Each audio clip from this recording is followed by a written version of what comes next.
السلام عليكم ورحمة الله وبركاته. الحمد لله نحمده ونستعينه. اللهم صل وسلم على رسولك سيدنا محمد وعلى آل سيدنا ومولانا محمد وبارك وسلم عليه. إن نريد إلا الإصلاح ما استطعت وما توفيقي إلا بالله عليه توكلت وإليه أنيب.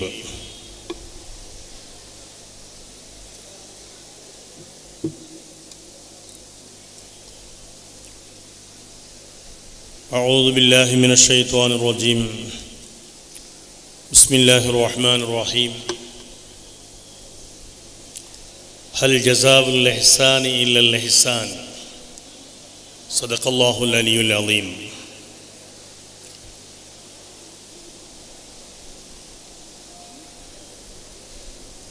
ಮರ್ಕಜ್ ತಾಲೀಮುಲ್ ಇಹ್ಸಾನ್ ಮೂಳೂರು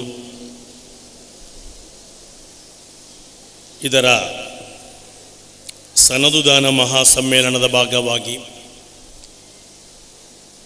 ಉದ್ಘಾಟನೆಯ ಮಹಾವೇದಿಕೆಯಲ್ಲಿ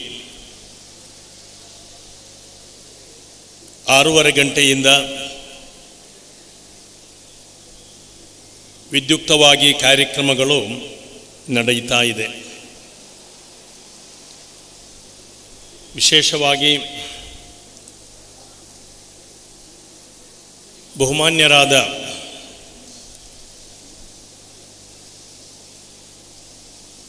ಮಹನೀಯ ವಿದ್ವಾಂಸರಾದ ಈ ವೇದಿಕೆಯಲ್ಲಿ ಭಕ್ತಿ ತುಂಬಿದ ದುವಾದೊಂದಿಗೆ ಪ್ರಾರ್ಥನೆ ಮಾಡಿದ ಸಮಸ್ತ ಕೇರಳ ಜಮಿಯತುಲ್ ಉಲಮಾ ಇದರ ನಾಯಕರು, ಅದೇ ರೀತಿ ದಕ್ಷಿಣ ಕನ್ನಡ ಜಿಲ್ಲಾ ಖಾಜಿಯೂ ಆದ ಬಹುಮಾನ್ಯರಾದ ತಾಕಾ ಅಹಮದ್ ಮುಸ್ಲಿಯಾರ್ ಅವರಿಂದ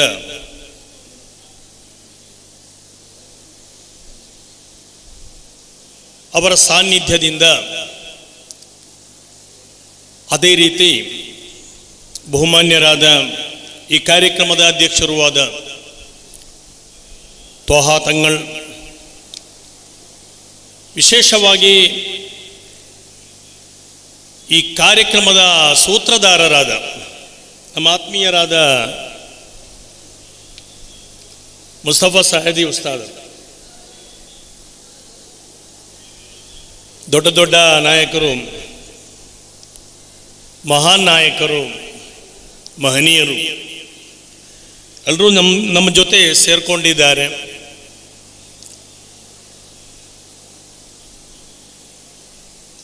ಈ ಒಂದು ಸಂದರ್ಭದಲ್ಲಿ ಈ ಮೂಳೂರಿನ ಈ ಕಾರ್ಯಕ್ರಮಕ್ಕೆ ನಮ್ಮನ್ನೆಲ್ಲ ಕರೆಯುವಾಗ ಸಾಮಾನ್ಯವಾಗಿ ಹೇಳುವಂತಹ ಒಂದು ವಿಚಾರ, ಅದು ಮುಸ್ತಫಾ ಸೈದಿ ಅವರೇ ಇರಲಿ, ನಮಗೆ ಅದು ಇದು ಇಲ್ಲ, ನಮಗೆ ಗ್ರೂಪಿಸಮ್ ಇಲ್ಲ, ಮತ್ತೆ ಎಲ್ಲರೂ ಸೇರಬೇಕು, ಎಲ್ಲರೂ ಬರಬೇಕು. ಇದು ಮುಸ್ತಫಾ ಸೈದಿ ಮಾತ್ರ ಅಲ್ಲ, ಇದರ ಬೆನ್ನೆಲುಬಾಗಿ ನಿಂತಿರುವ ಅನಿವಾಸಿ ಭಾರತೀಯರಾದ ನನ್ನ ಆತ್ಮೀಯರಾದ ಅನೇಕ ಮಂದಿ ಅದರಂತೆ ಇಲ್ಲಿ ಬಂದು ಸಂಜೆಯಿಂದ ಈ ತನಕ ಮುಲಾಕಾತಾಗಿ ಮಾತನಾಡಿದಾಗ, ವಿಶೇಷವಾಗಿ ನಮ್ಮ ಜಕರಿಯಾ ಹಾಜಿಯವರು, ಅವರು ಕೂಡ ಎದ್ದು ಬಂತು. ಅವರು ಹೇಳಿದ ಒಂದು ಮಾತು, ಎಲ್ಲ ಒಂದಾಗಲು, ಜೊತೆಯಾಗಲು, ಭಿನ್ನರಾಗದೇ ಇರಲು ಮಾತನಾಡಿ ಅಂತ. ಹೀಗೆಲ್ಲ ಮಾತನಾಡಲು ಕಾರಣ ಏನು? ಒಂದು ರೀತಿಯ ಅನುಮಾನಗಳು ನಮ್ಮ ಒಳಗಿದೆ.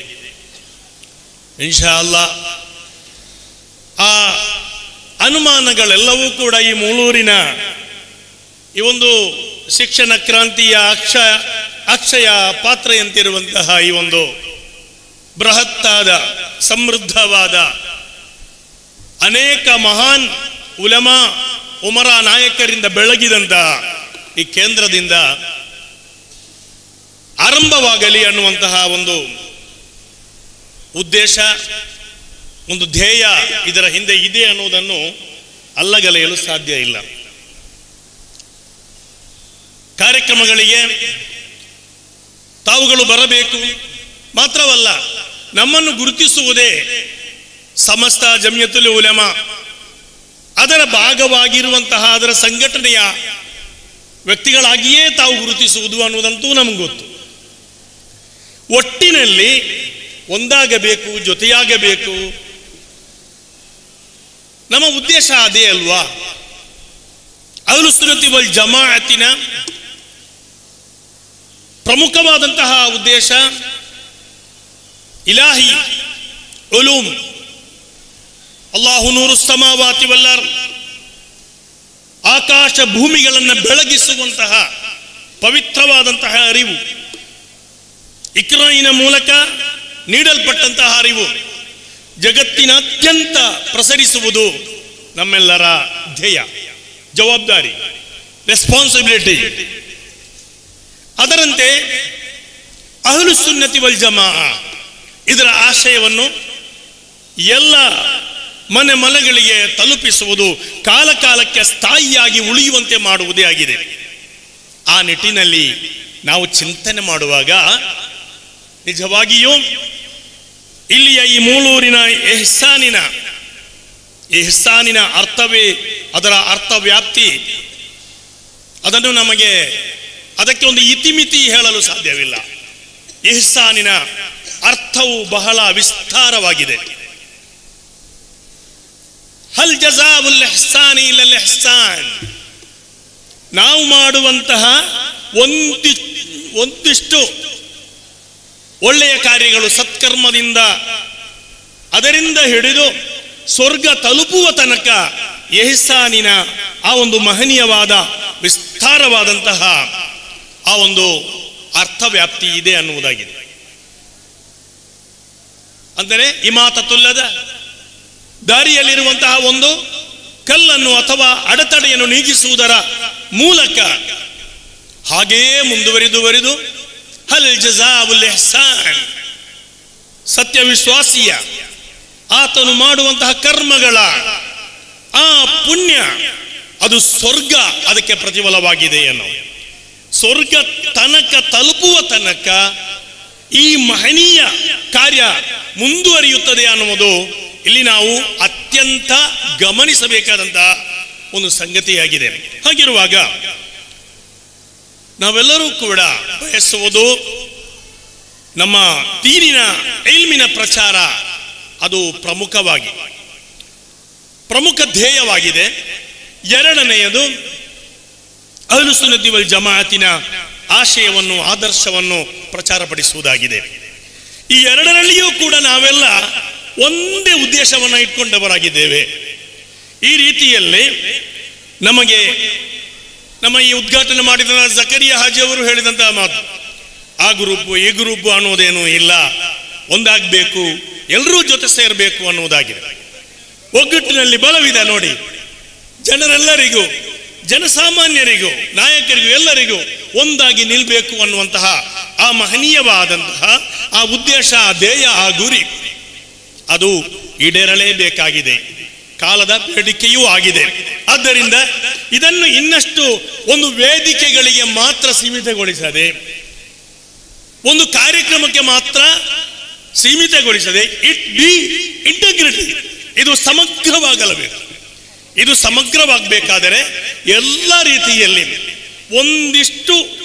ಒಂದು ಹೆಜ್ಜೆ ಮುಂದೆ ನಿಂತು ಹೇಳೋದಾದರೆ, ಇಲ್ಲಿಯ ಕಲಿತು ಬರುವಂತಹ ವಿದ್ಯಾರ್ಥಿಗಳು ಅವರು ಕೂಡ ಇದೇ ಧ್ಯೇಯದೊಂದಿಗೆ ಎರಡನ್ನೂ ಅಪ್ಪಿಕೊಳ್ಳುವಂತೆ, ಎರಡು ಕೇಂದ್ರಗಳಿಗೂ ಹೋಗುವಂತೆ, ಅದೇ ರೀತಿ ಎರಡು ಕೇಂದ್ರಗಳಿಂದಲೂ ನಮಗೆ ವಿದ್ಯಾರ್ಥಿಗಳು ಡಿಗ್ರಿ ಪಡೆದು ಬರುವಂತೆ ಯಾವುದೇ ಭೇದವಿಲ್ಲದೆ ಒಂದಾಗಿ ನಿಲ್ಲುವಂತಹ ಆ ಒಂದು ಕ್ಷಣಗಳನ್ನು ನಾವು ಕಾದು ನಿಲ್ಲೋಣ. ಅದಕ್ಕಾಗಿ ಕಾಯೋಣ. ಆ ಸಮಯ ದೂರವಾಗದೆ ಹತ್ತಿರದಲ್ಲೇ ಇರಲಿ ಅನ್ನುವುದನ್ನು ಕೂಡ ನಾವು ಹಾರೈಸೋಣ, ನಾವು ಪ್ರಾರ್ಥಿಸೋಣ. ಆ ನಿಟ್ಟಿನಲ್ಲಿ ನೀವುಗಳು ಗಲ್ಫಿನಿಂದಲೂ ಅನಿವಾಸಿ, ಇದರ ಪ್ರಮುಖ ಬೆನ್ನೆಲುಬು ಅನಿವಾಸಿ ಭಾರತೀಯರಾದ ತಾವುಗಳು, ಉಮರಾ ನಾಯಕರು, ನಿಮ್ಮಲ್ಲಿ ಅಗಮ್ಯವಾದಂತಹ ಒಂದು ಬಯಕೆ ಇದೆ. ಎಲ್ಲವೂ ಒಂದಾಗಬೇಕು, ಒಂದು ಸರಿಯಾಗಬೇಕು ಅನ್ನುವಂತಹ ಆ ಭಾವನೆಗಳು ಅದು ಸರಿಯಾಗಿ ಇಲ್ಲಾದರೂ ಎಲ್ಲ ಕಡೆ ಒಂದಾಗಲಿ. ಒಂದಾಗದಿದ್ದರೆ ಮತ್ತೆ ಏನೋ ಆಗಬಾರದು, ಆಗುವಂತಹ ಆ ಒಂದು ಹಂತದಲ್ಲಿ ನಾವಿದ್ದೇವೆ. ಇರಲಿ, ಅಲ್ಲಾಹನು ನಮಗೆಲ್ಲರಿಗೂ ಕೂಡ ಇದರ ಹಿಂದೆ ಒಂದು ಉದ್ದೇಶವಿದೆ. ನಮ್ಮ ಕರ್ಕೊಂಡು ಬಂದಂತಹ ಶರೀಫ್ ಹಾಜಿಯವರು, ಅದರಂತೆ ಈಗ ಪುನಃ ನನ್ನನ್ನು ಕರೆದುಕೊಂಡು ಹೋಗುವಂತಹ ಜಕರಿಯಾ ಹಾಜಿಯವರು, ಅವರಲ್ಲಿ ಮಾತನಾಡುವ ಅವರು ಹೇಳೋದು ಇದನ್ನೇ. ಅವರೆಲ್ಲರೂ ಕೂಡ ಪ್ರತ್ಯೇಕವಾಗಿ ನಮ್ಮ ಜಕರಿಯಾ ಹಾಜಿ, ಶರೀಫ್ ಹಾಜಿ ಅವರ ಆ ಮನಸ್ಸಿನ ಆ ಒಂದು ತುಡಿತ, ಮಿಡಿತ, ಸೆಳೆತ, ಅದನ್ನು ನಾವು ಅರ್ಥ ಮಾಡ್ಕೋಬೇಕು. ನಾವು ಗ್ರಹಿಸಿದಂತೆ ಅವರು ಬಿಚ್ಚಿಟ್ಟದ್ದು ಕಮ್ಮಿ, ಬಚ್ಚಿಟ್ಟದ್ದು ಜಾಸ್ತಿ ಉಂಟು. ಅವರ ಮನಸ್ಸಿನ ಬಯಕೆಗಳು, ಭಾವನೆಗಳು. ಜಕರಿಯಾ ಹಾಜಿ ಇಲ್ಲಿ ನಿಂತ್ಕೊಂಡು ಮಾತಾಡಿದಾರಲ್ಲ, ಆ ಮಾತನಾಡುವಾಗ ಅವರೊಳಗಿರುವ ಆವೇಶ, ಅವರಲ್ಲಿರುವಂತಹ ಅಗಮ್ಯವಾದಂತಹ ಬಯಕೆ, ಇಂಟೆನ್ಷನ್, ಅವರ ನಿಯತ್ತು, ಅದು ಹಲವು ವಿಧದಲ್ಲಿ ಇದೆ. ಎಲ್ಲವನ್ನು ಹೊರಗೆ ಅವರಿಗೆ ಬಿಚ್ಚಿಡಲು ಸಾಧ್ಯವಾಗ್ತಾ ಇಲ್ಲ. ಅಷ್ಟೊಂದು ಈ ಸಮುದಾಯದ ಬಗ್ಗೆ, ಈ ಸಮಾಜಕ್ಕಾಗಿ ಏನೆಲ್ಲವೂ ಮಾಡಬೇಕೆಂಬ 10 ಕನಸುಗಳ ಸರದಾರರಾಗಿ ನಮ್ಮ ಮುಂದೆ ಇದ್ದಾರೆ. ಇನ್ಶಾ ಅಲ್ಲಾ ಅವರ ವಿಷನ್, ಅದು ಅವರ ಮಿಷನ್, ಅದೊಂದು ವಿಷನ್ ಆಗಿ ನಮ್ಮ ಮುಂದೆ ಬರಲಿ. ಅವರು ಕಂಡ ಕನಸು ನನಸಾಗಲಿ ಅಂತ ಈ ಸಂದರ್ಭದಲ್ಲಿ ಪ್ರತ್ಯೇಕವಾಗಿ ನಾನು ಹಾರೈಸುತ್ತೇನೆ. ಅದರೊಟ್ಟಿಗೆ ನಮ್ಮದು ಮಾತುಗಳು ಮಾತ್ರ, ಮಾತಿನ ಸಾಧನೆ ಮಾತ್ರ ನಮ್ಮದು ಅಲ್ವಾ? ನಾವು ಮಾತಿನಿಂದ ಮಾತ್ರ ಸಾಧನೆ ಮಾಡುವವರು. ಆದರೆ ಮಾತೇ ಸಾಧನೆಯಾಗಬಾರದು, ಸಾಧನೆಗಳು ಮಾತಾಗಬೇಕು. ಸಾಧನೆಗಳು ಮಾತಾಗುವಾಗ ಜಕರಿಯಾ ಹಾಜಿಯವರು ನಮ್ಮ ಮುಂದೆ ಬಂದು ನಿಲ್ತಾರೆ. ಅದರಂತೆ ಹಲವಾರು ಗಣ್ಯ ಇದರ ಎಲೆಮರೆಕಾಯಿಯಾಗಿ ನಾವಿಲ್ಲಿ ಆಡುತ್ತೇವೆ, ಆದರೆ ಮಾಡುವವರು ಬೇರೆ ಇದ್ದಾರೆ. ಆದರೆ ನಾವು ಒಂದೆರಡು ಮಾತುಗಳನ್ನು ಆಡುವುದಾದರೆ ಅದೊಂದು ಮಾಡುವವರಿಗೆ ಪ್ರೇರಣೆಯಾಗಲಿ ಅನ್ನೋದು ಮಾತ್ರ. ಇಲ್ಲಿ ನಾವು ಅರ್ಥೈಸುವಾಗ, ಕೆಲವೊಂದು ವಿಚಾರಗಳನ್ನು ನಾವು ಚಿಂತನೆ ಮಾಡುವಾಗ, ಈ ಜಗತ್ತು ಎತ್ತ ಸಾಗ್ತಾ ಇದೆ. ನಮ್ಮ MLA ಅವರು, ಶಾಸಕರು ಒಂದು ಮಾತು ಹೇಳಿದರು, ಎಂತಹ ಒಂದು ಗಾಬರಿಯಾಗುವಂತಹ, ಭಯಪಡುವಂತಹ ಒಂದು ಸನ್ನಿವೇಶದಲ್ಲಿ ಯುವ ಸಮಾಜ ಇದೆ ಅನ್ನೋದನ್ನು ನಾವು ಆಲೋಚಿಸಬೇಕಾಗಿದೆ.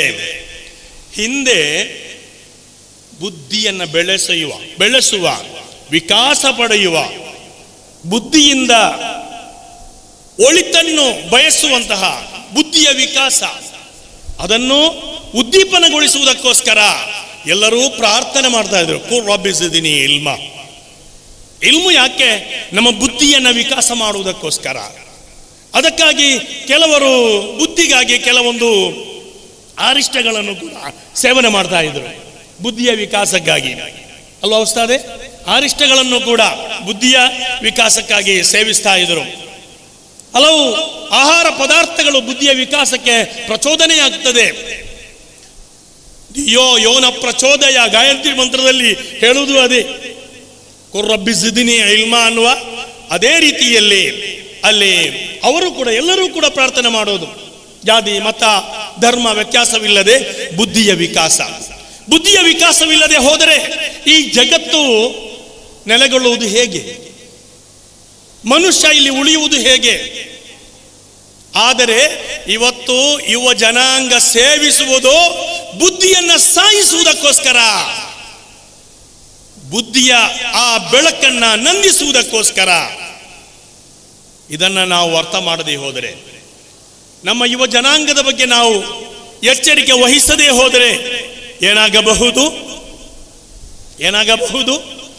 ಹಳೆಯ ಕಾಲದ ಜನರು ಹೇಳಿದರು, ಈ ಬುದ್ಧಿಯ ವಿಕಾಸವಿಲ್ಲದೆ ಹೋದರೆ ಒಂದು ಮೊಲಕೆ ನಾಯನೊಂಬತ್ತು ಬಿಟ್ಟಂತೆ, ಎನ್ನ ಬಿಡು ತನ್ನ ಬಿಡೆಂಬುದು ಮನದ ವಿಕಾರ, ಎನ್ನ ಬಿಡು ತನ್ನ ಬಿಡೆಂಬುದು ಕಾಯ ವಿಕಾರ, ಕರಣೇಂದ್ರಗಳೆಂಬ ಸೊನಗ ಮುಟ್ಟದ ಮುನ್ನ ಮನ ನಮ್ಮನೆಯ್ದುಗ ಕೂಡಲ ಸಂಗಮ ದೇವ.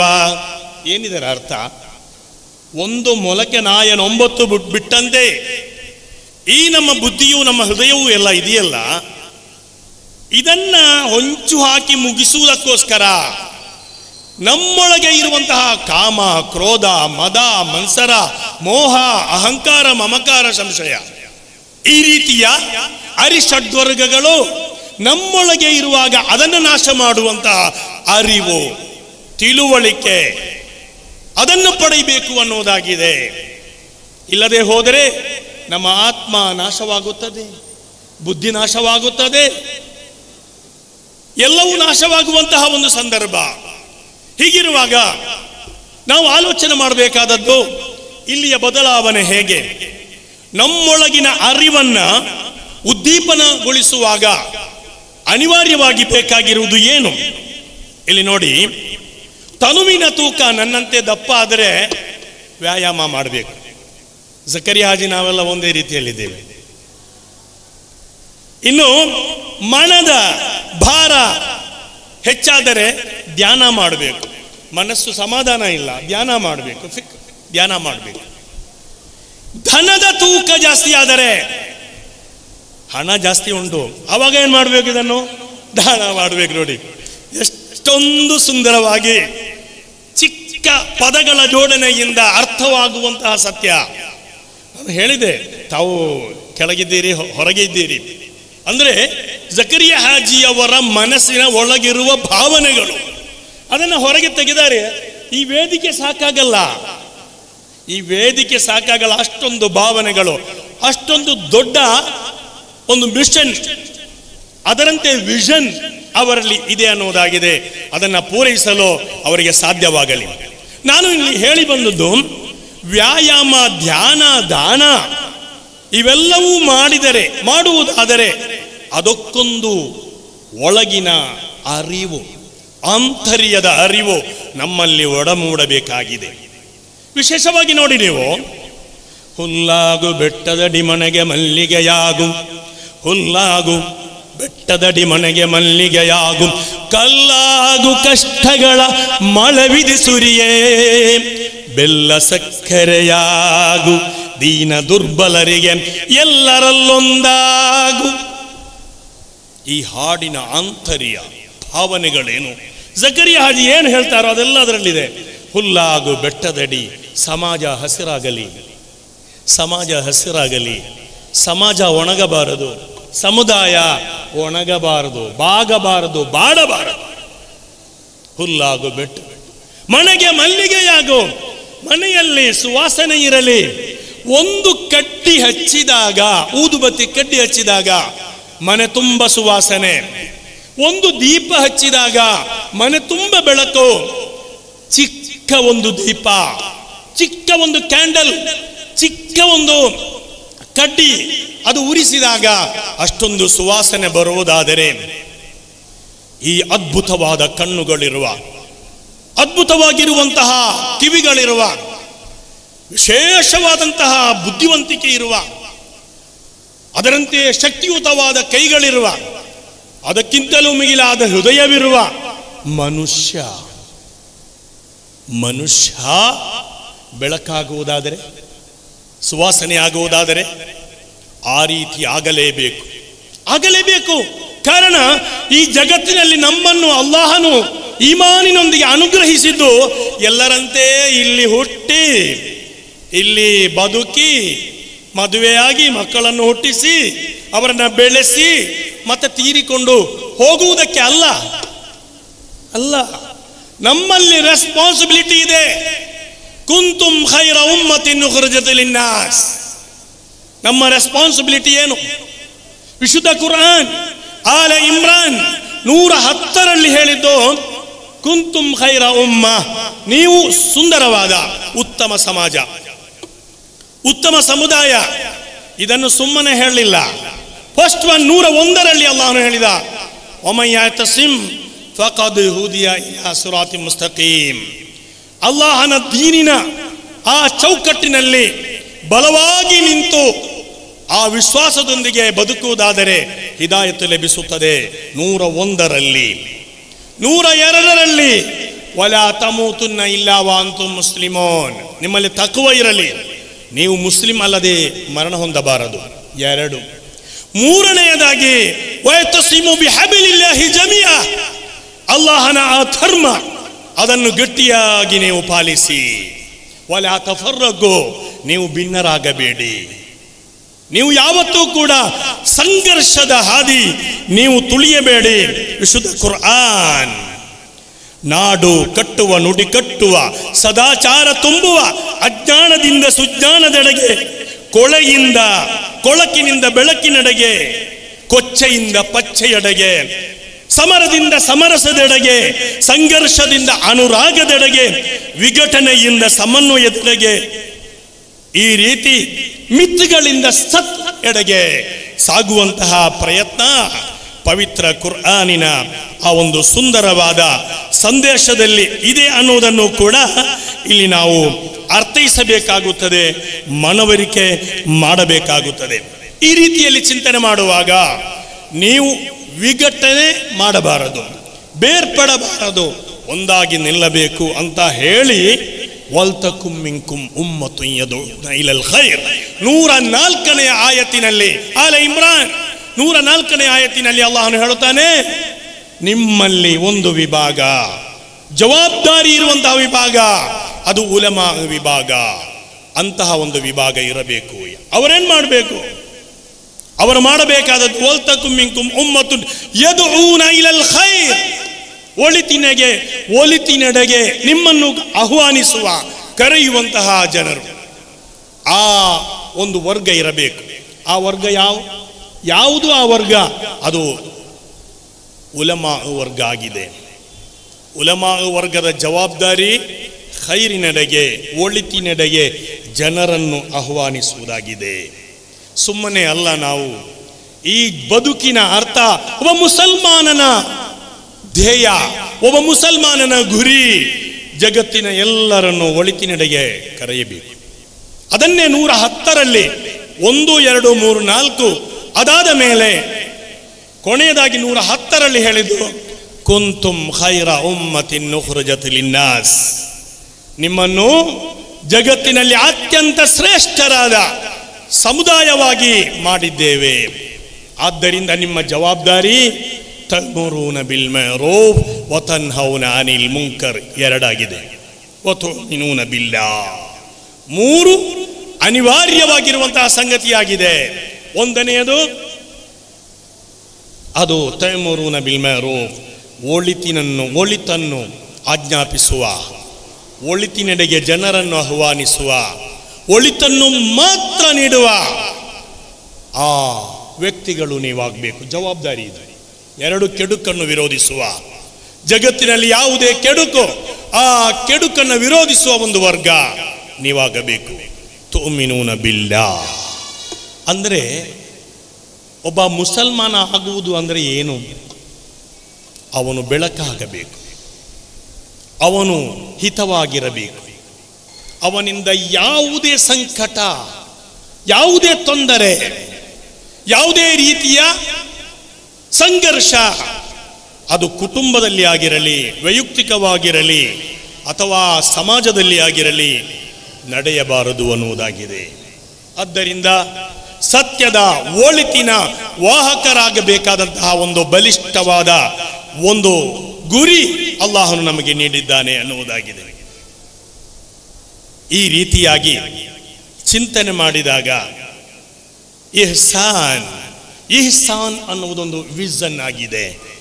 ಒಳಿತನ್ನು ಮಾಡುವಾಗ ನಮ್ಮ ನಡೆ ಉತ್ತಮವಾಗಿರಬೇಕು, ನುಡಿಯೂ ಹಾಗೆ, ನೋಟವೂ ಹಾಗೆ. ಆ ರೀತಿಯಾಗಿ ನಡೆ, ನುಡಿ, ನೋಟ ಈ 3 ಕೂಡ ಉತ್ತಮವಾದರೆ ಸೇವಾ ಮನೋಭಾವ, ಅದರೊಂದಿಗೆ ತ್ಯಾಗ ಮನೋಭಾವ. ನೋಡಿ, ನೀವು ಬೇಕೆನಿಸಿದ್ದನ್ನೆಲ್ಲ ಪಡೆದರೆ ಯಶಸ್ಸು ಅಂತಾರೆ ಅಲ್ವಾ? ನಮ್ಮ ಜಕರಿಯಾ ಹಾಜಿ ಅಂತೆ ಅವರಿಗೆ ಈಗ ಏನು ಬೇಕೋ ಅದನ್ನು ಪಡೆಯುವಂತಹ ತಾಕತ್ತನ್ನು ಅಲ್ಲಾಹನು ಕೊಟ್ಟಿದ್ದಾನೆ. ಹಾಗಾದರೆ ಜಕರಿಯಾ ಹಾಜಿಯನ್ನು ಏನು ಹೇಳ್ಬೋದು? ಯಶಸ್ಸು ವ್ಯಕ್ತಿ ಅಂತ ಹೇಳ್ಬೋದು. ಆದರೆ ಯಶಸ್ಸು ಸಿಕ್ಕಾಗ ಆನಂದ ಸಿಗ್ಬೇಕಂತಿಲ್ಲ, ನೆಮ್ಮದಿ ಸಿಗ್ಬೇಕಂತಿಲ್ಲ, ಹಾಗೆ ಸಂತೃಪ್ತಿ ಆಗ್ಬೇಕಂತಿಲ್ಲ. ಆದರೆ ಈ ಯಶಸ್ಸಿನೊಂದಿಗೆ ಆನಂದ, ನೆಮ್ಮದಿ, ಸಂತೃಪ್ತಿ ಎಲ್ಲ ಸಿಗಬೇಕಾದರೆ ಅನುಭವಿಸುವ ಭಾಗ್ಯವಿದ್ದರೆ ಅವನಿಗೆ ಆನಂದ ಸಿಗುತ್ತೆ. ಹಣ ಇದೆ, ತಿನ್ನಕ್ಕಾಗಲ್ಲ, ಹೊಟ್ಟೆ ಸರಿ ಇಲ್ಲ, ತಿನ್ನಕ್ಕಾಗಲ್ಲ, ತಿನ್ನುವುದಕ್ಕಿಂತ ಹೆಚ್ಚು ಮದ್ಯ ತಿನ್ನುವುದು, ಯಾವ ಆನಂದ? ಅದಕ್ಕೂ ಭಾಗ್ಯ ಬೇಕು ಅಲ್ವಾ? ಇನ್ನು ತಿನ್ನಕ್ಕೆ ಆಗುತ್ತೆ, ಆದರೆ ನೆಮ್ಮದಿ ಇಲ್ಲ.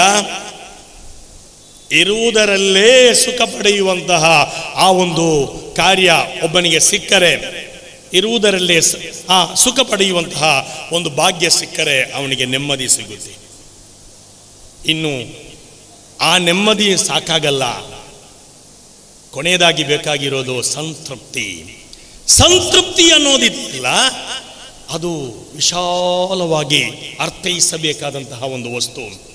ಅದು ನೋಡಿ, ಸಂತೃಪ್ತಿ ಅನ್ನೋದು ಪಡೆಯುವುದರಿಂದ ಅಲ್ಲ, ಸುಖ ಪಡೆಯುವುದರಿಂದ ಅಲ್ಲ. ಒಬ್ಬ ಸಂಕಷ್ಟದಲ್ಲಿದ್ದವ, ತೊಂದರೆಯಲ್ಲಿದ್ದವ, ಹಾಗೇ ತೊಂದರೆಯಲ್ಲಿದ್ದಾಗ ಆ ತೊಂದರೆಯನ್ನ ನಿವಾರಿಸಿ ಅವನ ಮುಖದಲ್ಲಿ ಅರಳುವಂತಹ ಆ ನಗು, ಆ ವ್ಯಕ್ತಿಯಲ್ಲಿ ಕಣ್ಣರಳಿಸಿ ಸಹಾಯ ಮಾಡಿದ, ಸೇವೆ ಮಾಡಿದ ವ್ಯಕ್ತಿಯ ಮುಖ ನೋಡಿ ತುಂಬಾ ಧನ್ಯತಾ ಭಾವದಿಂದ ಆ ಒಂದು ಮುಗುಲ್ನಗು ಇದೆಯಲ್ಲ, ಅದು ತ್ಯಾಗ ಮಾಡಿದಾಗ ಮಾತ್ರ ಸಿಗುವುದು. ಆವಾಗ ನಮಗೆ ನಾನು ಧನ್ಯನಾದೆ, ನನ್ನಿಂದ ಇಂತಹ ಉಪಕಾರ ಮಾಡಲು ಸಾಧ್ಯವಾಯಿತಲ್ಲ ಅನ್ನುವಂತಹ ಒಂದು ಭಾವನೆ. ನಾನು ಹೆಚ್ಚು ಮಾತನಾಡುವುದಿಲ್ಲ. ಪ್ರವಾದಿ ಸಲ್ಲಲ್ಲಾಹು ಅಲೈಹಿ ವಸಲ್ಲಂ ರವರು ಮದೀನಾ ಮಸೀದಿಯಲ್ಲಿ ಒಂದು ವಿಭಾಗ ಬರ್ತಾರೆ, ಅವರಿಗೆ ಬಟ್ಟೆ ಇಲ್ಲ, ಹಸಿದಿದ್ದಾರೆ. ಪ್ರವಾದಿಯವರ ಮುಖ ವಿವರ್ಣವಾಯಿತು, ಬಣ್ಣ ಬದಲಾಯಿತು, ಬೇಸರವಾಯಿತು. ಪ್ರವಾದಿಯವರು ಮಿಂಬರ್ ಹತ್ತಿದರು. ನೀವು ನಾಳೆಗಾಗಿ ಏನನ್ನು ನೀವು ಮಾಡಿದ್ದೀರಿ ಅನ್ನುವಂತಹ ಆಯತನ್ನ ಓದಿ ಕೊಡುತ್ತಾರೆ. ಯಾ ಅಯ್ಯುಹನ್ನಾಸ್ ಇನ್ನಾ ಖಲಕ್ನಾಕುಂ ಮಿನ್ ذಕರಿನ್ ವಉನ್ಸಾ, ಒಂದೇ ತಂದೆ ತಾಯಿಯಿಂದ ನಿಮ್ಮನ್ನ ಸೃಷ್ಟಿಸಲಾಗಿದೆ. ಈ ಆಯತನ್ನ ಓದಿ ಆ ಬಂದಂತಹ ಅಸಹಾಯಕ, ಕಷ್ಟದಲ್ಲಿರುವವರು, ತೊಂದರೆಯಲ್ಲಿರುವವರು ಅವರನ್ನ ತೋರಿಸಿ ಅವರಿಗೆ ಸಹಾಯ ಮಾಡೋರು ಹೇಳ್ತಾರೆ, ತಸದ್ದಕು. ಆವಾಗ ಪ್ರವಾದಿಯವರ ಆ ಮಾತೆ ಕೇಳಿದ ತಕ್ಷಣ ಮನೆಗಳಿಗೆ ಓಡಿ ಓಡಿ ಹೋಗಿ ಅವರು ಬಟ್ಟೆ ಬರೆಗಳನ್ನ, ಅನ್ನದ, ಖರ್ಜೂರದ, ಬೇರೆ ಗೋಧಿಯ ಆ ಒಂದು ಕಟ್ಟುಗಳನ್ನೇ, ಗೋಣಿಗಳನ್ನೇ ತಂದರು, ಪ್ರವಾದಿಯವರ ಮುಂದೆ ಇಟ್ಟರು. ಆವಾಗ ಪ್ರವಾದಿಯವರ ಮುಖ ಅರಳುತ್ತದೆ. ಇಲ್ಲಿ ಅರ್ಥೈಸಬೇಕಾದ ವಿಚಾರವೇನು? ಇಸ್ಲಾಂ ಅಂದರೆ ಏನು? ಇದು ಇಸ್ಲಾಂ. ಸಂಕಷ್ಟದಲ್ಲಿರುವವರಿಗೆ ಅಲ್ಲಾಹನನ್ನು ಅರಿಯುವುದರ ಜೊತೆಗೆ ಜನರನ್ನು ಅರಿಯಲು ಸಾಧ್ಯವಾಗುತ್ತದೆಯೋ ಅದಾಗಿದೆ ಇಸ್ಲಾಂ. ಮೈರಿಫತುಲ್ ಖಾಲಿಕ್, ಮೈರಿಫತುಲ್ ಮಖ್ಲೂಕ್. ಈ ರೀತಿಯಾಗಿರುವ ಅಪಾರವಾದಂತಹ ಒಂದು ಅರಿವು ಅದಾಗಿದೆ ನಾವು ಅರ್ಥೈಸಬೇಕಾದದ್ದು. ನಮ್ಮ ಮಾತಿನಿಂದ ಒಂದು ಕಿಡಿ ಇದೆಯಲ್ಲ, ಒಂದು ಕಡ್ಡಿ, ಅದರ ಕಿಡಿಯಿಂದ ಇಡೀ ಕಾಡು ಸುಡಬಲ್ಲದು. ಆದರೆ ಒಂದು ನುಡಿ ಅದು ಕಾಡನ್ನು, ಕಡಲನ್ನು, ನಾಡನ್ನು ಸುಡಬಲ್ಲದು. ಬರೀ ಒಂದು ಮಾತು. ಆದ್ದರಿಂದ ಮಾತು ಎಚ್ಚರಿಕೆಯಲ್ಲಿರಬೇಕು. ಅದೇ ರೀತಿ ದೃಷ್ಟಿಕೋನ ಚೆನ್ನಾಗಿರಬೇಕು, ನಮ್ಮ ಭಾವನೆಗಳು ಉತ್ತಮವಾಗಿರಬೇಕು. ಈ ರೀತಿಯಲ್ಲಿ ಇಸ್ಲಾಮಿನ ಅನನ್ಯವಾದಂತಹ ಸಂದೇಶಗಳನ್ನು ಅರಿವಿನ ಮೂಲಕ ಪ್ರವಾದಿಯವರು ಹೇಳಿಕೊಡುತ್ತಾರೆ. ನಾನು ನನ್ನ ಮಾತನ್ನು ಸುದೀರ್ಘವಾಗಿಸಲು ಬಯಸುವುದಿಲ್ಲ. ಆದರೂ ಕೂಡ ಇಲ್ಲಿ ಪ್ರವಾದಿಯವರ 3 ಘಟನೆಗಳನ್ನು ನಾವು ಮನವರಿಕೆ ಮಾಡಬೇಕು. ಪ್ರವಾದಿಯವರು ಆರಂಭದಲ್ಲಿ ಇಕ್ರಾಯಿನ ಸಂದೇಶವನ್ನು ಕೊಟ್ಟರು. ಇಕ್ರಾ ಕನ್ನಡದಲ್ಲಿ ಹೇಳುವುದಾದರೆ ಓದು, 2 ಅಕ್ಷರ, 2 ಅಕ್ಷರದ ಸಂದೇಶ. ಈ ಜಗ 2 ಅಕ್ಷರ. ಹುಟ್ಟಿದಾಗ ನಾವು ಮಗು 2 ಅಕ್ಷರ. ಯಾರು ನಮಗೆ ಜನ್ಮ ಕೊಟ್ಟದ್ದು? ತಾಯಿ, 2 ಅಕ್ಷರ.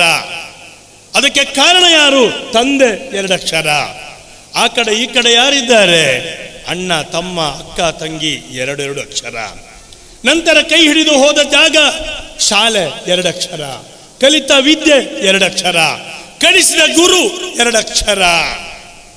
ನಂತರ ಆ ವಿದ್ಯೆಯಿಂದ ಪಡೆದಂತಹ ಜಾಣ್ಮೆ, ತಾಳ್ಮೆ, 2 ಅಕ್ಷರ. ಬದುಕಿನಲ್ಲಿ ಸತಿ ಬಂದಾಗ ಸತಿಪತಿ, ಸಿಹಿ ಕಹಿ, ಹೀಗೆ 2 ಅಕ್ಷರಗಳು. ಹಾಗೆ ಮುಂದುವರಿದು ಪ್ರಾಯ ಆದಾಗ, ಸಾವು ಬರುವ ಮೊದಲು ಸೇವೆ ಅನ್ನುವಂತಹ ಇರ್ಹಮೂ ಮನ್ ಫಿಲ್ ಅರ್ದ್ ಯರ್ಹಮುಕುಂ ಮನ್ ಫಿಸ್ ಸಮಾ, ಸೇವೆಯಿಂದ ನೀವು ಬರಬೇಕನ್ನುವುದು ಇಸ್ಲಾಮಿನ ಅನನ್ಯವಾದ ಆ ಒಂದು, ಅದು ಬಾಳುವುದು, ನಮ್ಮ ನಂತರ ಕೂಡ ಉಳಿಯುವುದು ಅದು ಮಾತ್ರ. ಪ್ರವಾದಿಯವರು ಖಂಡಿತವಾಗಿ ಹೇಳಿದರು, ಖಂಡಿತವಾಗಿ ಹೇಳಿದ ವಿಚಾರ, ನೀನು ಗಳಿಸಿಟ್ಟದ್ದು ನಿನ್ನದಲ್ಲ, ನೀನು ತ್ಯಾಗ ಮಾಡಿದ್ದು ನಿನ್ನದು. ಎಷ್ಟೊಂದು ಸುಂದರವಾದ ಭಾವನೆಗಳು. ಹುಟ್ಟದ್ದು ನನ್ನದು, ತಿಂದದ್ದು ನನ್ನದು, ಕೊಟ್ಟದ್ದು ನನ್ನದು, ಬಚ್ಚಿಟ್ಟದ್ದು ಪರರದು. ಆದ್ದರಿಂದಲೇ ಹಲವಾರು ವಿಚಾರಗಳು ಹೀಗೆ ಹೇಳುತ್ತಾ ಹೋದರೆ ಎಷ್ಟೊಂದು ಆಲೋಚನೆ, ಎಹ್ಸಾನ್ ಅನ್ನುವ ಆ ಒಂದು ಮಹನೀಯವಾದಂತಹ ಆ ಒಂದು ಸಂದೇಶದಲ್ಲಿ ಒಳಿತಿನ ಕಾರ್ಯಗಳು ಮಾಡುವಾಗ ನಾವು ಆಲೋಚಿಸಬೇಕು. ಇಸ್ಲಾಮಿನ ಬಗ್ಗೆ, ಇಸ್ಲಾಮಿನ ಈ ಬೆಳಕನ್ನ ನಮ್ಮ ವಿದ್ಯಾರ್ಥಿಗಳು, ನಮ್ಮ ಈ ಕೇಂದ್ರದಲ್ಲಿ, ಶಿಕ್ಷಣ ಕೇಂದ್ರದಲ್ಲಿ ಕಲಿತಂತಹ ವಿದ್ಯಾರ್ಥಿಗಳು ಇದನ್ನ ಪ್ರಚಾರ ಮಾಡಬೇಕು. ಆದಮ್ ಅಲೈಹಿಸ್ಸಲಾತು ವಸ್ಸಲಾಂ ಪ್ರಥಮವಾಗಿ ಕಾಲಿಟ್ಟ ಜಾಗ ಈ ಭಾರತ. ಮಾತ್ರವಲ್ಲ, 40 ಹಜ್ಜಿಗಳನ್ನ ಆದಮ್ ಅಲೈಹಿಸ್ಸಲಾತು ವಸ್ಸಲಾಂ ಮಾಡಿದ್ದು ಇದೇ ಭಾರತದಿಂದ. ಮಾತ್ರವಲ್ಲ, ಹಾಬೀಲನನ್ನು ಕಾಬೀಲನು ಕೊಂದಾಗ ಒಂದು ಪ್ರೇಮ ಪಾಶದಲ್ಲಿ ಬಿದ್ದು ಕಾಬೀಲನು ಹಾಬೀಲನ್ನು ಕೊಂದಾಗ ತನ್ನ ಮಗನನ್ನು ಕೊಂದ ಬೇಸರ ನೀಗಿಸಲು ಆದಮ್ ಅಲೈಹಿಸ್ಸಲಾತು ವಸ್ಸಲಾಂ ಬಂದದ್ದು ಈ ಭಾರತಕ್ಕೆ. ಚರಿತ್ರೆಗಳು ಉಲ್ಲೇಖವಿದೆ. ನಂತರದ ಹಿಜರಿ 5ರಂದು, ಹಿಜರಿ 5ರಲ್ಲಿ ಕಬ್ರಸ್ತಾನಲ್ಲಿ, ಮಾಡಾಯಿಯ ಕಬ್ರಸ್ತಾನದಲ್ಲಿ ಮುಸಲ್ಮಾನರ ಹೆಜ್ಜೆ ಗುರುತು ಇದೆ. ಹಿಜರಿ 27 ಉಸ್ಮಾನ್ ರಲಿಯಲ್ಲಾಹು ಅನ್ಹು ಅವರ ಕಾಲದಲ್ಲಿ ಕೋಡಿನ ಸಾಮೂದಿರಿ ರಾಜನ ಆ ಆಸ್ಥಾನದಲ್ಲಿ ಮುಗೀರತ್ ಇಬ್ನ್ ಶುಅಬಾ ಬಂದು ಮಾತನಾಡಿದ ಉಲ್ಲೇಖವಿದೆ. ಶಾಲಿಯಾತಿ ರಹಮಹುಲ್ಲಾ ಅವರ ಗ್ರಂಥದಲ್ಲಿ ಉಲ್ಲೇಖವಿದೆ. ಮಾತ್ರವಲ್ಲ, ಚೆರಮಾನ್ ಪೆರ್ಮಾಳ್ ಚಂದ್ರ ಇಬ್ಬಾಗವಾದಂತಹ ಘಟನೆಯನ್ನು ನೋಡಿ ಸೌದಿಗೆ ತೆರಳಿದ. ಚೆರಮಾನ್ ಪೆರ್ಮಾಳ್ ಬಗ್ಗೆ ಈ ದೇಶಕ್ಕೆ ಬಂದು ಶೈಖ್ ಅಲ್ ಬರೂನಿ 20 ವರ್ಷಗಳ ಕಾಲ ಅಧ್ಯಯನ ಮಾಡಿ 13 ವರ್ಷಗಳ ಕಾಲ ನಿರಂತರವಾಗಿ ಈ ದೇಶದಲ್ಲಿ ಸುತ್ತಾಡಿ ಅಲ್ ಹಿಂದ್ ಅನ್ನುವಂತಹ ಗ್ರಂಥವನ್ನು ಬರೀತಾರೆ. ಆ ಗ್ರಂಥದಲ್ಲಿ ಚೆರಮಾನ್ ಪೆರ್ಮಾಳ್ ಅನ್ನುವ ಆ ವ್ಯಕ್ತಿಯ ಸಂಪೂರ್ಣ ಚರಿತ್ರೆಯನ್ನ ಉಲ್ಲೇಖಿಸಲಾಗಿದೆ. ಶೈಖ್ ಅಲ್ ಬರೂನಿ. ಈ ದೇಶದ ಮೊದಲ ಗ್ರಂಥ ಯಾವುದು? ಈ ದೇಶದ ಬಗ್ಗೆ 2 ಅಧ್ಯಾಯಗಳಿರುವಂತಹ ಅಲ್ ಹಿಂದ್ ಅನ್ನುವಂತಹ ಕಿತಾಬ್ ಆಗಿದೆ. ಕಿತಾಬ್ ಹಿಂದ್ ಅದು ಬರೆದದ್ದು ಶೈಖ್ ಅಲ್ ಬರೂನಿ ಆಗಿದ್ದಾರೆ. ಇಂತಹ ಅನನ್ಯವಾದಂತಹ ಒಂದು ಪ್ರಯಾಣ, ಅರಿವಿನ ತೀರದೆಡೆಗೆ ಸಾಗಿ ಈ ಜಗತ್ತಿನಲ್ಲಿ ಒಳಿತನ್ನು ಮಾತ್ರ. ಮಾಲಿಕ್ ಇಬ್ನ್ ದೀನಾರ್ ಸಂಘ ಈ ದೇಶಕ್ಕೆ ಬಂದಾಗ ಅವರ ಹತ್ತಿರ ಅಪ್ಪು ಅನ್ನುವ ವ್ಯಕ್ತಿ ಎಳನೀರು, ಈ ಬೋಂಡಾವನ್ನು ತಂದು ಕೊಟ್ಟಾಗ, ಇದು ಯಾರದು, ಇದನ್ನು ಸೇವಿಸಲು ನನಗೆ ಅನುಮತಿ ಇದೆಯಾ ಅಂತ ಕೇಳಿದಾಗ ಅಚ್ಚರಿಪಟ್ಟಂತಹ ಇಲ್ಲಿಯ ಜನಾಂಗ, ಒಳ್ಳೆಯವರು ಮುಸಲ್ಮಾನರು. ಅಮ್ರ್ ಇಬ್ನ್ ಆಸಿ ಆಫ್ರಿಕಾಕ್ಕೆ ತೆರಳಿದಾಗ ಅಲ್ಲಿ ಹೇಳಿದರು, ನೀರನ್ನು ಮಿತವಾಗಿ ಬಳಸಿ. ಅದನ್ನು ಅಚ್ಚರಿಯಿಂದ ಅವರು ನೋಡಿದರು. ಈ ನೀರನ್ನು ಕೂಡ ಉಪಯೋಗ ಮಾಡುವುದರಲ್ಲಿ ಇಂತಹ ಒಂದು ಇತಿಮಿತಿ ಇದೆಯಾ ನೀರನ್ನು ಬಳಸುವುದರಲ್ಲಿ? ಆ ರೀತಿಯಾಗಿ ಅಲ್ಲಿಯೂ ಇಸ್ಲಾಂ ಬೆಳೆಯಿತು. ಇಲ್ಲಿ ನ್ಯಾಯದ ಪರವಾಗಿ ಇಸ್ಲಾಂ ಬೆಳೆಯಿತು. ಇದನ್ನೇ ಸ್ವಾಮಿ ವಿವೇಕಾನಂದರು ಇಸ್ಲಾಂ ಈ ದೇಶಕ್ಕೆ ಮುಕ್ತಿಯಾಗಿ ಬಂತು ಅಂತ ಹೇಳಿದ್ದು. ಹೀಗೆ ಹಿನ್ನೆಲೆಗಳನ್ನು, ಚರಿತ್ರೆಯ ಹಿನ್ನೆಲೆಗಳನ್ನು ನಾವು ಹುಡುಕ ಹೊರಟಾಗ, ತದಕಾಡಿದಾಗ ಅಲ್ಲಿ ಸಿಗುವ ಅನನ್ಯವಾದ ಸುಂದರವಾದಂತಹ ಸಂದೇಶವಿವೆ. ರಿಫಾಯಿ ರಲಿಯಲ್ಲಾಹು ತಆಲಾ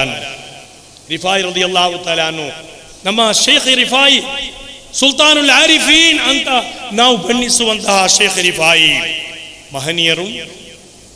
ಅವರು ಮದೀನಕ್ಕೆ ಹೋದಾಗ, ಆ ಕಾಯಬದ ಆ ಮದೀನಕ್ಕೆ ಹೋದಾಗ ಆ ರೌಲಾ ಶರೀಫಿನ ಬಾಗಿಲು ತೆರಳಲ್ಪಟ್ಟಿತು. ಕಬ್ರಸ್ಥಾನದಿಂದ ಪ್ರವಾದಿಯವರ ಹಸ್ತ ಲಾಘವ ಮಾಡುವಂತಹ ಪುಣ್ಯ ದೊರೆಯಿತು. ಅಂತಹ ರಿಫಾಯಿ ತಂಗಳವರು ಮಾಡಿದ್ದೇನು? ಕುಷ್ಠ ರೋಗ ಪೀಡಿತವಾದಂತಹ ನಾಯಿಯನ್ನ 40 ದಿವಸಗಳ ಕಾಲ ಆರೈಕೆ ಮಾಡಿದ್ದು. ಇಂತಹ ಅದ್ಭುತವಾದಂತಹ ಸಂಗತಿ, ಅನನ್ಯವಾದ ಸಂಗತಿ. ಶೇಖ್ ನಿಜಾಮುದ್ದೀನ್ ಅವರ ಬಗ್ಗೆ ಧಾರಾಳವಾಗಿ ನಮಗೆ ಕಲಿಯಬೇಕಾದಂತಹ ವಿಚಾರಗಳಿವೆ. ರಾತ್ರಿ ಹೊತ್ತಲ್ಲಿ ಅವರು ರೊಟ್ಟಿಗಳನ್ನ ಜೇಬಲ್ಲಿ ಹಾಕಿ ತನ್ನ ಮಿತ್ರನನ್ನ ಕರೆದುಕೊಂಡು ಹೋಗಿ ದೆಹಲಿಯ ಬೀದಿ ಬೀದಿಯಲ್ಲಿ ಮಲಗಿರುವ, ಚಳಿಯಲ್ಲಿ ನಡುಗುವ ಹಸಿದ ಜನರ ಬಾಯಿಗೆ ಹಾಕ್ತಾ ಇದ್ರು ಶೇಖ್ ನಿಜಾಮುದ್ದೀನ್. ಈ ರೀತಿಯ ವಿಸ್ತಾರವಾದ, ನಮಗೆ ಒಮ್ಮೆಯೂ ಇಮೇಜಿನೇಷನ್ ಮಾಡಲು ಸಾಧ್ಯವಾಗದ ರೀತಿಯಲ್ಲಿ ಇಸ್ಲಾಮಿನ ಅನನ್ಯವಾದ ಗುಣಗಳನ್ನ ಜಗತ್ತಿನ ಮುಂದೆ ಸಾರಿದಂತಹ ಮಹನೀಯರು, ಮಹಾನುಭಾವರು. ಆ ರೀತಿಯಲ್ಲಿ ನಮ್ಮ ಮಕ್ಕಳನ್ನು ನಾವು ಬೆಳೆಸಬೇಕಾಗಿದೆ.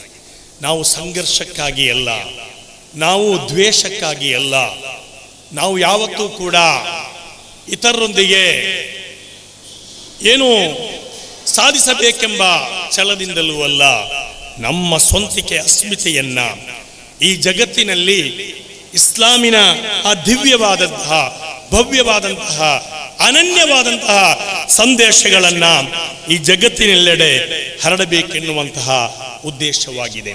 ಆದ್ದರಿಂದ ಈ ಸಂದರ್ಭದಲ್ಲಿ ನನ್ನ ಮಾತನ್ನು ನಾನು ಕೊನೆಗೊಳಿಸುವಾಗ, ನಾವು ನೆಲೆ ನಿಂತಿರುವುದು ಅದೇ ಅಹ್ಲು ಸುನ್ನತಿ ವಲ್ ಜಮಾಅತಿನ ಎಲ್ಲರೂ ಕೂಡ ನಮ್ಮ ಧ್ಯೇಯ ಇಸ್ಲಾಮಿನ ಅರಿವನ್ನು ವ್ಯಾಪಕಗೊಳಿಸುವುದಾಗಿದೆ. ಎರಡೇ ಉದ್ದೇಶ ನಮ್ಮಲ್ಲಿರುವುದು. ಒಂದು, ಅರಿವನ್ನು ವ್ಯಾಪಕಗೊಳಿಸುವುದು. ಎರಡನೆಯದು, ಅಹ್ಲು ಸುನ್ನತಿ ವಲ್ ಜಮಾಅತಿನ ಆಶಯ ಆದರ್ಶಗಳನ್ನ ಅದನ್ನ ಮುಂಚೂಣಿಯಲ್ಲಿ ನಿಂತು ಕಾರ್ಯಪ್ರವೃತ್ತರಾಗಿ ಜನರನ್ನ ಒಳಿತಿನೆಡೆಗೆ ಆಹ್ವಾನಿಸುವುದಾಗಿದೆ, ಒಳಿತಿನ ದಾರಿಯನ್ನ ತೋರಿಕೊಡುವುದಾಗಿದೆ. ಈ ರೀತಿಯಲ್ಲಿ ನಾವು ಚಿಂತನೆ ಮಾಡುವಾಗ ಸಮಸ್ತ ಕೇರಳ ಜಮಿಯತುಲ್ ಉಲಮಾ ಆ ನಿಟ್ಟಿನಲ್ಲಿ ಕಾರ್ಯವೆಸಗುತ್ತಾ ಇದೆ. ನಾವೆಲ್ಲರೂ ಕೂಡ ಇಲ್ಲಿ ಏನು ವಿದ್ಯಾಭ್ಯಾಸ ಮಾಡುವಂತಹ ವಿದ್ಯಾರ್ಥಿಗಳು ಕೂಡ ಅದನ್ನೇ ಮಾಡ್ತಾ ಇದ್ದಾರೆ. ನಮ್ಮ ಸುನ್ನಿ ಶಿಕ್ಷಣ ಕ್ಷೇತ್ರಗಳೆಲ್ಲವೂ ಕೂಡ ಅದನ್ನೇ ನಿಭಾಯಿಸ್ತಾ ಇದೆ, ಅದನ್ನೇ ಮಾಡ್ತಾ ಇದೆ. ಆದ್ದರಿಂದ ನಮ್ಮ ಮೇಲೆ ಜವಾಬ್ದಾರಿಗಳು ಜಾಸ್ತಿ ಇದೆ ಅನ್ನುವುದನ್ನು ನಾವು ಮನವರಿಕೆ ಮಾಡುವಾಗ, ಕೊನೆಯದಾಗಿ 2 ಮಾತು. ನಾವು ಬರೀ ಒತ್ತಡದಲ್ಲಿ ಬದುಕುತ್ತಾ ಇದ್ದೇವೆ. ಅನ್ನ ಬೇಯಲು ಪ್ರೆಷರ್ ಬೇಕು, ಕುಕ್ಕರ್ ಬೇಕು ಅನ್ನ ಬೇಯುವುದಕ್ಕೆ ಅಲ್ವಾ? ಅನ್ನ ಬೇಯೋದಿಲ್ಲ ಕುಕ್ಕರ್ ಇಲ್ಲದ್ರೆ. ಒತ್ತಡದಿಂದ ಬೇಯಿಸುವುದು. ಹಿಂದಿನ ಹಾಗೆ ಒಲೆಯಿಂದ ಬೇಯಿಸುವುದು ಅಲ್ಲ, ಒತ್ತಡದಿಂದ ಬೇಯಿಸುವುದು. ಇನ್ನು ಗರ್ಭಿಣಿ ಹೆರುವುದು, ಅದು ಕೂಡ ಟೈಮ್ ಅಡ್ಜಸ್ಟ್ ಮಾಡಿ ಒತ್ತಡದಿಂದ ಇಂಜೆಕ್ಷನ್ ಕೊಟ್ಟು ಗರ್ಭ ಕೆಳಗೆ ಬರಲಿ ಅಂತ ಮಾಡುವುದು. ಹುಟ್ಟುವುದು ಒತ್ತಡದಲ್ಲಿ, ಬದುಕುವುದು ಒತ್ತಡದಲ್ಲಿ, ತಿನ್ನುವ ಅನ್ನ ಕೂಡ ಒತ್ತಡದಲ್ಲಿ. ಇನ್ನು ಹಣ್ಣು, ತಿನ್ನುವ ಹಣ್ಣು ಇದೆಯಲ್ಲ, ಅದನ್ನ ಕಾಯಿಯನ್ನು ಹಣ್ಣು ಮಾಡೋದು ಹೇಗೆ? ಇಂಜೆಕ್ಷನ್ ಕೊಟ್ಟು ಬೇಗ ಹಣ್ಣಾಗಬೇಕು. ನಮ್ಮ ಕೋಳಿ ತರ 40 ದಿವಸಗಳಲ್ಲಿ ಅದು ಒಡೆದು, ಅದು ಏನು ಕೋಳಿ ಮರಿಯಾಗಿ ಅದು ಬೆಳೆದು 40 ದಿವಸದೊಳಗೆ ಅದು ಟಿಕ್ಕ ಆಗಿ ಬರಬೇಕು. ಒತ್ತಡದಲ್ಲಿ, ಎಲ್ಲವೂ ಕೂಡ ಒತ್ತಡದಲ್ಲಿ. ಹೀಗೆ ಒತ್ತಡದಲ್ಲಿ ಇರುವಂತಹ ಒಂದು ಸನ್ನಿವೇಶದಲ್ಲಿ ನಾವು ಇರುವಂತಹ ಸಂದರ್ಭ, ಒಂದು ರೀತಿ ಮಕ್ಕಳನ್ನು ಸಹಿಸಿಕೊಳ್ಳುವಂತಹ ಪರಿಸ್ಥಿತಿ, ಮಡದಿಯನ್ನು ಕೂಡ ಸಹಿಸಿಕೊಳ್ಳುವಂತಹ ಪರಿಸ್ಥಿತಿ, ಮಕ್ಕಳನ್ನು ಕೂಡ ಸಹಿಸಿಕೊಳ್ಳುವಂತಹ ಪರಿಸ್ಥಿತಿ ಗುರುಗಳಿಗೆ. ಅಯ್ಯಯ್ಯೋ, ಈ ಸಮಾಜವನ್ನೇ ಸಹಿಸಿಕೊಳ್ಳುವಂತಹ ಪರಿಸ್ಥಿತಿಯಲ್ಲಿ ನಾವಿದ್ದೇವೆ ಅಲ್ಲ. ಇದು ಸರಿಯಲ್ವ? ಇದೆಲ್ಲ ಬಿಟ್ಟು ಆರಾಮವಾಗಿ, ಆಯಾಸವಿಲ್ಲದ ಆರಾಮವಾಗಿ ಸುಂದರವಾದ ಒಂದು ಕಲ್ಪನೆಗಳು ನಮಗೆ ಬರಬೇಕು. ಒತ್ತಡಗಳಿಲ್ಲದ, ದ್ವೇಷವಿಲ್ಲದ, ಹಗೆತನ ಇಲ್ಲದ, ಪರಸ್ಪರ ಅಂಗೀಕಾರವಿರುವ, ಪರಸ್ಪರ ಸ್ವೀಕರಿಸುವ ಆ ಒಂದು ಸುಂದರವಾದ ಆ ಅರಿವಿನೆಡೆಗೆ ನಾವು ಸಾಗಬೇಕು. ಇಲ್ಮು ಅನ್ನೋದು ಅಕ್ಷರಗಳಲ್ಲ, ಕಿತಾಬುಗಳಲ್ಲ, ಬರಹಗಳಲ್ಲ, ಮತ್ತೆ ಅರಿವು ಅನ್ನುವುದು ಏನೆಂದರೆ, ಅದಕ್ಕೆ ಒಂದು ಉದಾಹರಣೆ ಕೊಡ್ತೀನಿ. H2O ಅಂದರೆ ನೀರು, ಅದು ಅರಿತ ವಿದ್ಯೆ.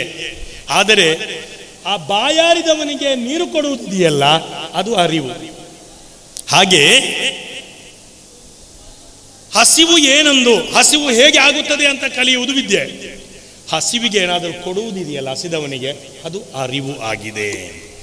ಎರಡನೆಯದು ಸೃಜನತೆ. ಒಂದು ಬೀಜ ಬಿತ್ತಿದರೆ ಅದಕ್ಕೆ 700 ಬೀಜಗಳನ್ನು ಹೊರತರುವಂತಹ ಆ ಸೃಜನತೆ, ಅದು ಬಲಿಷ್ಠವಾಗಿದೆ ನಮ್ಮ ಜಕರಿಯಾ ಹಾಜಿ ಅವರಲ್ಲಿ. 600 ರೂಪಾಯಿ ಸಂಬಳ ಪಡೆದು ಅವರು ಆ ಕಟ್ಟಿದ ಸಾಮ್ರಾಜ್ಯ, ಅವರು 1000 ಮಂದಿಯ ಕುಟುಂಬ, ಇವತ್ತು ಅವರು ಆರಾಮವಾಗಿ ಬದುಕುತ್ತಾ ಇದ್ದರೆ, ಒಬ್ಬ ವ್ಯಕ್ತಿಗೆ ಅದು ಮಾಡಲು ಸಾಧ್ಯವಾಗ್ತಾ ಇದ್ದರೆ ಎಂತಹ ಅದ್ಭುತವಾದಂತಹ ಅನುಗ್ರಹವಾಗಿದೆ ಅಲ್ಲಾಹನವರಿಗೆ ಕೊಟ್ಟದ್ದು. ಇದನ್ನು ಇನ್ನಷ್ಟು 6,000 ಅಲ್ಲ, 16,000 ಅಲ್ಲ, ಲಕ್ಷ ಮಂದಿಗೆ ಉದ್ಯೋಗವನ್ನು ಕೊಡಲು ಅವರಿಗೆ ಸಾಧ್ಯವಾಗಲಿ ಅಂತ ಈ ಸಂದರ್ಭದಲ್ಲಿ, ಹಾಗೆ ಈ ಸಂಸ್ಥೆಗೆ ಮಾತ್ರ ಅಲ್ಲ, ಎಲ್ಲ ಸಂಸ್ಥೆಗಳಿಗೂ ಧಾರಾಳವಾಗಿ ದಾನ ನೀಡಲು ಅವರಿಗೆ ಸಾಧ್ಯವಾಗಲಿ ಅಂತ ಅಲ್ಲಾಹನಲ್ಲಿ ಪ್ರಾರ್ಥನೆ ಮಾಡೋಣ. ಮೂರನೆಯದು ಅರಿವಿನಲ್ಲಿ ಸಿಗಬೇಕಾದದ್ದು ವೈಚಾರಿಕತೆ. ಅದು ಒಂದು ಕರಡಿ, ಆ ಬೋನು 20 ಅಡಿ ಇತ್ತು, ನಂತರ ಆ ಬೋನನ್ನು 40 ಅಡಿ ಮಾಡಿದರು. ಕರಡಿ 20ರಲ್ಲೇ ಸುತ್ತುತ್ತಾ ಇತ್ತು.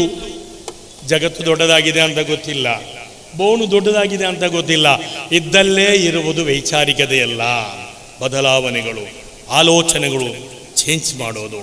ಕೊನೆಯದಾಗಿ ಶೀಲ, ಅರಿವಿನಿಂದ ಸಿಗಬೇಕಾದದ್ದು ಅದು ಏನೋ ಶೀಲ ಆಗಿದೆ. ಅಂದರೆ ಕಲ್ಚರ್ ಇಲ್ಲದ ಬದುಕಿನಲ್ಲಿ ಅರ್ಥವಿಲ್ಲ. ಇವತ್ತು ನೋಡಿ ಏನೆಲ್ಲ ಆಗ್ತಾ ಇದೆ, ಏನು ಕಾರಣ? ಬದುಕಿಗೆ ಒಂದು ಕಲ್ಚರ್, ಇತಿಮಿತಿ ಇಲ್ಲದ ಕಾರಣ. ಏನೆಲ್ಲ ವಾರ್ತೆಗಳು, ಚಾನಲ್ ನೋಡಿ, ಡಿಬೇಟ್ ನೋಡಿ, ಎಲ್ಲಿ ನೋಡಿದರೂ ಕೂಡ ಅಯ್ಯೋ ಅಸಹ್ಯವಾಗ್ತಾ ಇದೆ. ಕಾರಣ ಏನು? ಎಲ್ಲ ಇದ್ದು ಕಲ್ಚರ್ ಅನ್ನುವಂತಹ ಆ ಶೀಲ ಅನ್ನುವಂತಹ ಒಂದೇ ಒಂದು ಕಾರ್ಯ ಇಲ್ಲದೆ ಹೋದಾಗ ಇಡೀ ಬದುಕು ಬರ್ಬರವಾಗುವುದರಲ್ಲಿ ಸಂದೇಹವಿಲ್ಲ.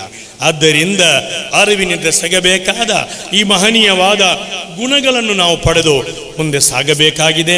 ಆದ್ದರಿಂದ ಅಲ್ಲಾಹನು ನಮಗೆಲ್ಲರಿಗೂ ಕೂಡ ಅನುಗ್ರಹಿಸಲಿ, ಅಲ್ಲಾಹನು ತೌಫೀಕ್ ನೀಡಲಿ.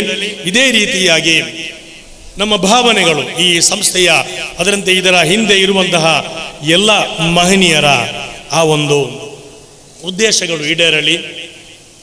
ಕೊನೆಯದಾಗಿ ಒಂದು ಪಾಯಿಂಟ್ ನಮ್ಮ ವಿದ್ಯಾರ್ಥಿಗಳಿಗಾಗಿ ಹೇಳುತ್ತಾ, ಅದೇನೆಂದರೆ ಇನ್ವರ್ಟರ್ ಇದೆಯಲ್ಲ ಮನೆಯಲ್ಲಿ, ಎಲ್ಲರ ಮನೆಯಲ್ಲಿದೆ.